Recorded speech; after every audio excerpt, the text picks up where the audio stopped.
Hello अस्सलाम वालेकुम, कैसे हो आप लोग। उम्मीद करता हूँ खैरियत से होंगे। इस वीडियो में आज की जो वीडियो है इसमें हम बात करेंगे स्वीडन का जो 5 साल का रेजिडेंट परमिट होता है, 5 ईयर रेजिडेंट परमिट, जिस पे आप अपनी फैमिली को भी लेके जा सकते हो।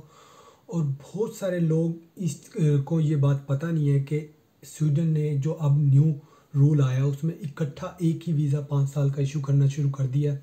बहुत सारे लोगों को पता नहीं है ये बात, तो वो ऑलमोस्ट वही सेम पुराने वाली रूट पे चल रहे हैं कि 3 माह का, 6 माह का, 1 साल का, जो बाद में एक्सपायर हो जाता है या कंपनी आपको नहीं चाहती है, 1 साल बाद कंपनी कहती है, तो आपको बड़ी मुश्किल होती है नई कंपनी ढूंढने में, नया कॉन्ट्रैक्ट लेने में, नया वीज़ा लगवाने में। तो ये बड़ा प्रोसेस सेम वाला दोबारा से करना पड़ता है आपको। इसकी डिटेल में जाएंगे कि कैसे आप ले सकते हो, कहाँ से ले सकते हो, क्या आपको अपने एम्प्लॉयर से बात करनी पड़ेगी। इसकी डिटेल में जाने से पहले सबसे रिक्वेस्ट करूँगा कि चैनल को सब्सक्राइब कर दो ताकि आने वाली वीडियो आप देख सको। स्वीडन यूरोपियन कंट्री है, शेंजन कंट्री है, बहुत प्यारा कंट्री है। जॉब्स के लिहाज से भी बहुत जॉब्स निकली हुई हैं इस वक्त कोरोना के बाद। और जाने के लिहाज से अगर बात की जाए तो विज़िट के लिहाज से बात की जाए तो स्वीडन विज़िट वीज़े की जो रेशो है वो भी बहुत अच्छी है। यूरोपियन सारे कंट्रियों की जो विज़िट रेशो है वो बहुत अच्छी है, क्योंकि स्ट्रेट फॉरवर्ड उनके डॉक्यूमेंट्स है कि ये डॉक्यूमेंट्स आप हमें दो। अगर आप वो डॉक्यूमेंट्स प्रोवाइड कर देते हो तो वो बिला झिझक बे टाइम ज़ाया किए हुए आपको वीज़ा दे देते हैं। अगर एक भी पेपर में कोई मसला होता है देन ऑफ कोर्स वो वीज़ा रिजेक्ट भी होता है, या फिर वो कह देते हैं कि ये पेपर एक्स्ट्रा हमें और चाहिए।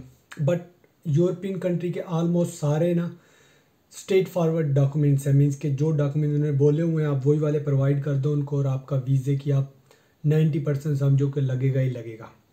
अब बात करते हैं कि स्वीडन में पहले क्या होता था। पहले ये होता था कि आप जब जॉब के लिए अप्लाई करते थे, 1 साल का, 2 साल का, बड़ी कंपनी है 2 साल का, वैसे 1 साल का वीज़ा मिलता था। बट यहाँ से जब आप पाकिस्तान से इंडिया से अप्लाई करते थे तो 3 माह का, 6 माह का स्टिकर लगता था आपके पासपोर्ट पे, जो वहाँ जाके अगेन आपको चेंज करवाना पड़ता था। चेंज करवा के साल का मिलता था। और बहुत सारे लोगों के साथ ऐसा मसला भी हुआ है कि वहाँ जाके बास टाइम होता है ना कि आप यहाँ से तो कंपनी को बोल देते हो जी हाँ मैं ये भी करूँगा, ये भी करूँगा, ये भी करूँगा कॉन्ट्रैक्ट लेने के लिए। ये कंपनी आपको बोल देती है कि हम आपको अकोमोडेशन भी देंगे, हम आपको फ़्लाइट टिकट भी देंगे, इतनी आपकी करेंसी सैलरी होगी, इतनी वो होगा। कंपनी भी बोल देती है, जो बाद में जब आप वहाँ जाके काम करते हो आप देखते हो कि ये काम उस तरह का नहीं है जिस तरह मुझे बताया गया था, या कंपनी कहती है कि ये उस तरह का शख्स नहीं है जिस तरह का हमें चाहिए था। तो 100 मसले होते हैं बाद में अक्सर जगह। तो फिर आपको वो अगर वो निकालती है तो आपको फिर सारा प्रोसेस नया करना पड़ता है, नई कंपनी, नया कॉन्ट्रैक्ट, नया वीज़ा। सम टाइम तो आपको वापस भी आना पड़ जाता है क्योंकि वीज़ा आपका ख़त्म हो रहा होता है और आपके पास कोई कंपनी नहीं मिलती, जॉब नहीं मिलती आपको, और देन आपको वापस अपने होम कंट्री आना पड़ता है। तो इससे बचने के लिए तो मैं इसलिए कह रहा हूँ क्योंकि ये नया रूल आ गया। वैसे ये स्वीडन का नया रूल आया कि 5 साल का 5 ईयर रेजिडेंट परमिट, उसको फास्ट ट्रैक कॉन्ट्रैक्ट कहते हैं, फास्ट ट्रैक कॉन्ट्रैक्ट। तो अगर तब भी अगर आप जॉब ढूंढ रहे हो स्वीडन के लिए, अगर आपको कोई कंपनी मिल जाती है जो आपको जॉब दे रही है, तो उनको ये कहें कि मुझे जो जॉब कॉन्ट्रैक्ट है वो फास्ट ट्रैक कॉन्ट्रैक्ट दिया जाए। उससे एक दो फ़ायदे ये होंगे। उससे एक तो ये कि आपका 2 से 3 माह में वो फास्ट ट्रैक कॉन्ट्रैक्ट आ जाएगा, उस पर आपका 5 साल का वीज़ा लग जाएगा, एक ही स्टिकर। दूसरा ये कि उस वीज़े पे आप अपने फैमिली को लेके जा सकते हो। दो और फर्दर अगर इसकी थोड़े से फ़ायदे में जाएं तो 5 साल के बाद आप पीआर के लिए, एक ही वीज़े के बाद आप पीआर के लिए भी अप्लाई एलिजिबल हो जाते हो। वहाँ काम करते हो, आपको 5 साल हो जाते हैं तो आप पीआर के लिए फ़ाइल भी डाल देते हो। कहने की बात यह कि फ़ास्ट ट्रैक वीज़ा लेके आप स्वीडन जाते हो, वो 5 साल का वीज़ा होता है। 5 साल के वीज़े के बाद आप सीधी पीआर ही अप्लाई करते हो। सिंपल ज़बान में, एक वीज़े के बाद सीधी पीआर। ये ना देखो ड्यूरेशन कितनी है, 5 साल की है, बट वीज़ा एक ही है, तो एक वीज़े के बाद पीआर।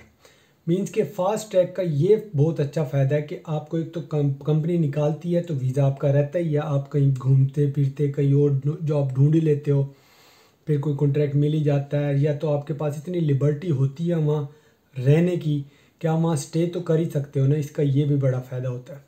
तो ये लिया कैसे जाए, जैसे मैंने बताया कि आप अपने एम्प्लॉयर से कहें कि हमें फ़ास्ट ट्रैक कॉन्ट्रैक्ट दें, वो फास्ट ट्रैक कॉन्ट्रैक्ट आपको देगा। उसकी बिना पे आप वीज़ा अप्लाई करोगे और आपको एक ही वीज़ा, एक स्टिकर आपको 5 साल का रेजिडेंट परमिट लग जाएगा, जिस पे काम भी कर सकते हो। ऑफकोर्स काम के लिए कंपनी जो दे रही है। तो अब हम बात करते हैं कि ये दूसरा तरीका इसका क्या है, जो अगर उसके लिए जॉब आपको ढूंढनी पड़ेगी आउट ऑफ कंट्री, अपने खुद के कंट्री से एम्प्लॉय से बात करनी पड़ेगी कि हमें फास्ट ट्रैक कॉन्टैक्ट दिया जाए, जिसकी वजह से हम स्वीडन आना चाहते हैं, ये जॉब है हमारी ये है। उसके अलावा क्या किया जा सकता है, उसके अलावा है विज़िट वीज़े का तरीका, कि विज़िट वीज़े पे आप स्वीडन जाके वहाँ जॉब ढूंढ के आप अप्लाई कर सकते हो।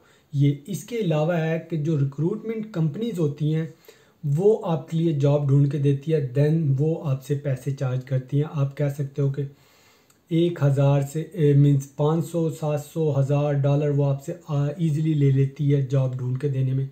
अगर फास्ट ट्रैक की बात है तो $1000 वो आपसे कम से कम लेती ही लेती है। तो रिक्रूटमेंट कंपनी बहुत सारी होती हैं, हर यूरोप के हर कंट्री में है, आप किस रिसर्च करके पता कर सकते हैं, ढूंढ सकते हैं काफ़ी सारी। बट मैं यही कहूँगा कि विज़िट वीज़े पे आप जाएं। अब विज़िट वीज़े का मैं इसलिए कहता हूँ कि विज़िट वीज़े पे एक तो आपका एक्सपीरियंस हो जाएगा, आप वहाँ जाते हो, जाने के बाद आपको पता चलता है कि मैं इस इन्वायरमेंट में नहीं रह सकता या मेरा यहाँ गुजारा नहीं होता, वो भी आपको पता चल जाएगा। दूसरा, आपको जो जॉब अपने कंट्री में मिलती है वो बड़ी डिफ़िकल्ट हो जाती है लेनी ना, कॉन्ट्रैक्ट कोई भी। जब आप ऑन द स्पॉट मौजूद होंगे तो वो आपको कॉन्ट्रैक्ट उसी वक्त दे देते हैं, विद इन आवर में आपको वो जाते हो, आप इंटरव्यू लेते हो, सेलेक्ट हो जाते हो, कॉन्ट्रैक्ट साइन हो जाता है, क्योंकि उनको पता होता है यही है। देन आप सडनली आपको विज़िट वीज़े को वर्क परमिट में कन्वर्ट करा ले, तो ये भी अच्छी बात है कि वही विज़िट वीज़ा आपका वर्क वीज़ा हो जाता है।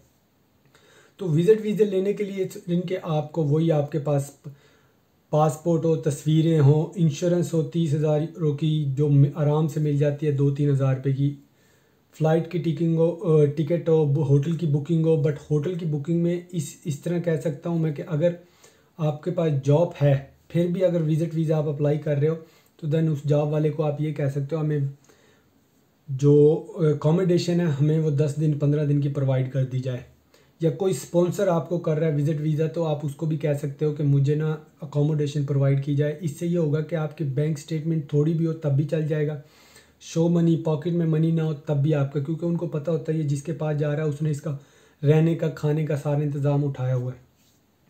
तो ये सारे डॉक्यूमेंट्स की मीन्स अपने होटल की बुकिंग होनी चाहिए, बैंक में आपके कम से कम 8-10 लाख रुपया होना चाहिए विज़िट वीज़े के लिए। अगर आपकी अपनी बैंक स्टेटमेंट नहीं है तो जो आपको स्पॉन्सर, फॉर एग्ज़ाम्पल आपके वालिद की बैंक स्टेटमेंट, तो आपको वो वालिद आपका लेटर पे लिख के देगा कि मैं स्पॉन्सर कर रहा हूँ या मैं इसके अखराजात उठाऊँगा। एडिशनल तौर पे आपके पास जो भी आपके नाम है वो भी लगा सकते हो। अगर जॉब करते हो तो सैलरी की स्लिपें, एनओसी वहाँ से, और